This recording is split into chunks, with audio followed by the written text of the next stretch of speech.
Sebanyak 69 desa dan kelurahan yang ada di Karangasem saat ini bebas zona merah.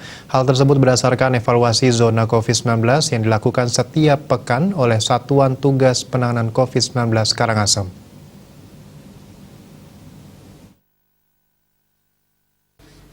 Koordinator Bidang Penanganan Kesehatan Satuan Tugas Penanganan COVID-19 Kabupaten Karangasem, Gusti Bagus Putra Pertama mengungkapkan saat ini sudah tidak ada lagi desa atau kelurahan di Kabupaten Karangasem yang masuk zona merah dari hasil evaluasi yang dilakukan setiap pekan. Saat ini berdasarkan zonasi COVID-19 Karangasem, untuk zona orange ada 3 desa kelurahan yakni Kelurahan Subagan, Karangasem, Desa Sibetan. Untuk zona kuning ada Kelurahan Padangkerte, Desa Bunutan, Lokasari, Nongan, Pringsari, Seraya, Tiengtali, Tribuana, dan Tumbu. Sedangkan desa lainnya ditetapkan dalam zona hijau dan perubahan ini akan terus dievaluasi pada setiap minggunya.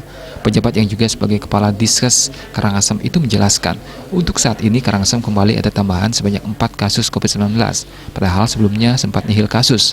Dengan demikian, jumlah kasus konfirmasi positif naik lagi menjadi 1.919 kasus, untuk pasien sembuh nihil, sehingga jumlah pasien yang sembuh tetap berjumlah 1.817 orang. Sedangkan kasus yang masih perawatan atau masih aktif tetap 8 kasus. Tidak ada penambahan pasien untuk kasus konfirmasi positif yang meninggal, sehingga jumlah pasien kasus konfirmasi yang meninggal tetap berjumlah 94 kasus.